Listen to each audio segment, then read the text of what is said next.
keeping this conversation going. Politics as usual. I think this is such an important conversation to have because, one, Virginia is right around the corner from us. Yes. But it also says a lot about where we are today and how we're handling our politics, essentially, and who's representing us.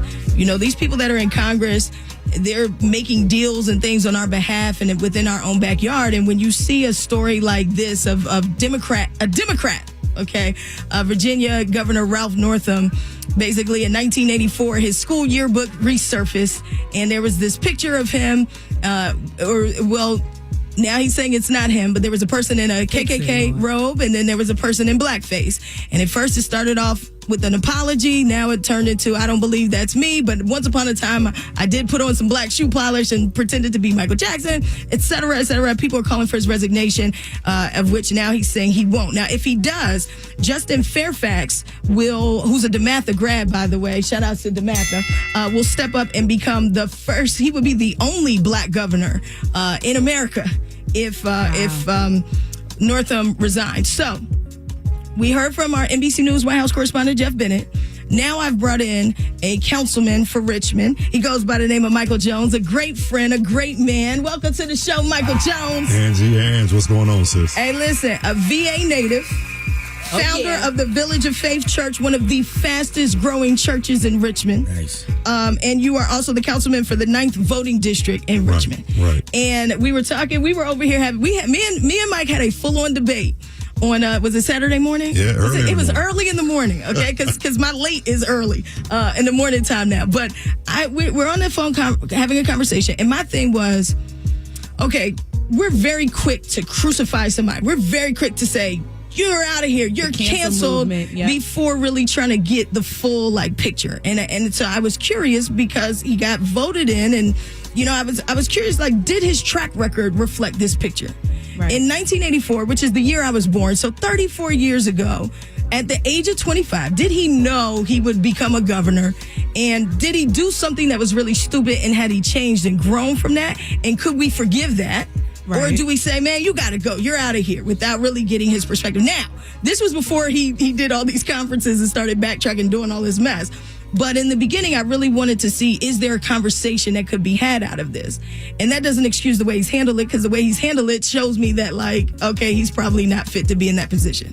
But from your perspective, Councilmember Michael Jones, what in the world is going on down in Virginia? What's going on in the minds of Virginians who voted this man in, who and black leaders who supported him and uplifted him in a sense as far as getting him in office? Well, first, let me say thanks for having me on, allowing me this time to really just share perspective on this. The reality is this: the sky is falling in Richmond.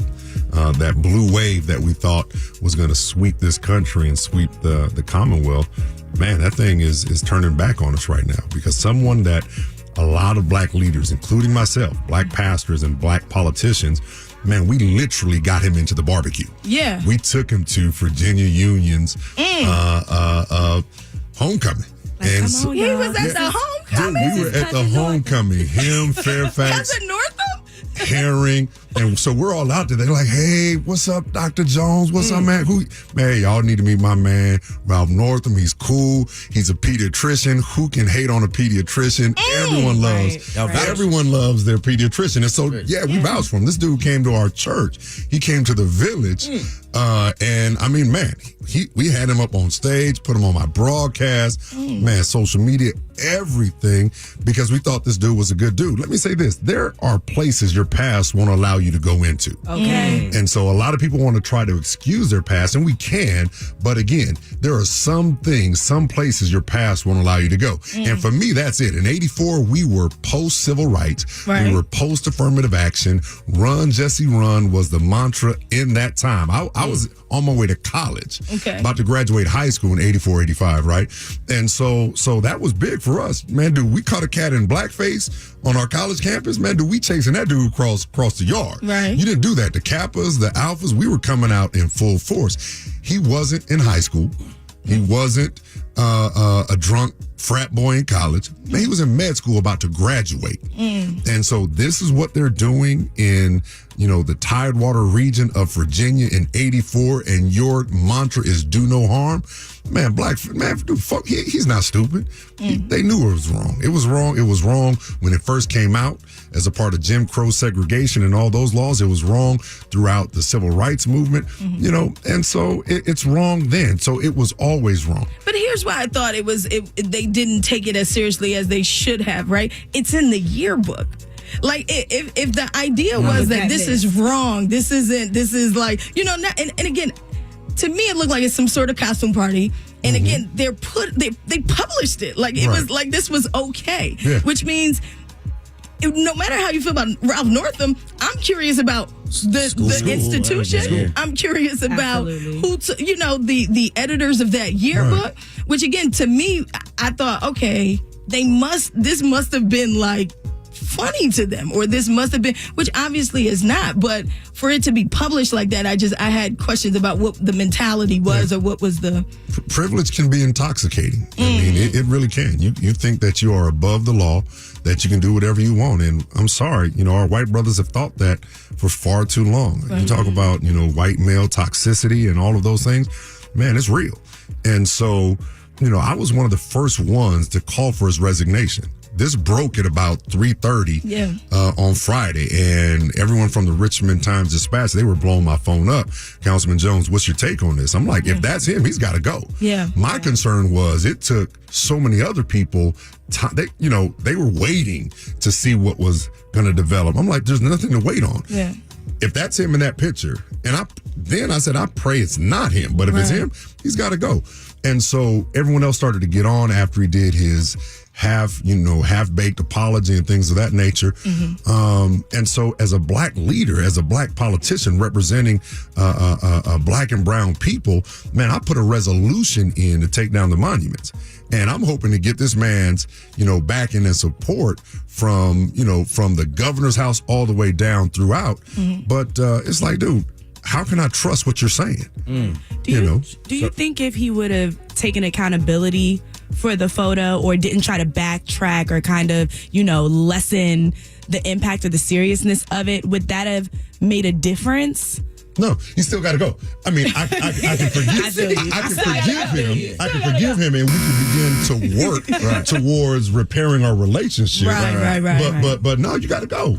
So you got to go. So in Richmond, there's like a sense of betrayal almost. Oh man, no doubt. Feeling. No, because y'all brought him to the cookout. We literally brought him to the cookout. Like literally said, came to church, prayed with my grandmama. He was in the church. He said, go ahead, you can eat with your hands, now, man.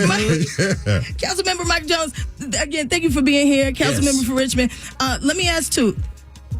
Now, moving forward, okay, you have the opportunity for Justin Fairfax to become the only black governor in America. What does that mean to you? Well, I mean, one, I think it's a travesty in this country in 2019 that we don't have more black and brown people representing this country. So I think it's going to be monumental to get him in there.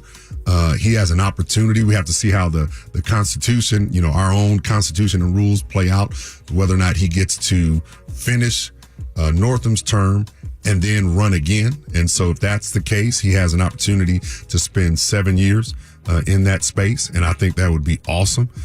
But again, this just isn't about Justin Fairfax. This is about, some wrong deeds that need to be dealt with. This man needs to resign. He just flat out needs to resign and do the right thing. It's going to mess up the Virginia Democratic establishment. And we got to get on with our business. We're trying to flip the House in 2019. We got to deal with Donald Trump being in office. And so we've got to find a way to make this happen. People can follow me trust me, I'm going to follow this until it ends. They can follow me on my social media platform, the Dr. Mike Jones, on Instagram and Twitter, because, I've kind of been holding back. But this week, if this man is still in office, we're going to have to say some things. And again, man, I got love for him. Yeah. Everyone makes mistakes. Yeah. Everyone does. But there is a limit to where you're passing. Young people need to know that today. Come on now. And so I tell my son that, dude, you're your own brand. Don't let the 18-year-old you screw it up for the 30-year-old you. Come on now. And that's just That's reality. a message. Yeah, it is. That's a real message. And so we got to learn from that. But he's got to go. He's got to go. And that is that, ladies To and the gentlemen. left, to the left. Y'all give some love to my man, Council Member Dr. Michael Jones. Angie Ange. City of Richmond, man. Thank you. And we're going to bring you back on, too, because we're going to need more updates on what's happening. Yes, so thank ma'am. you so much, man. 93.9 WKYS.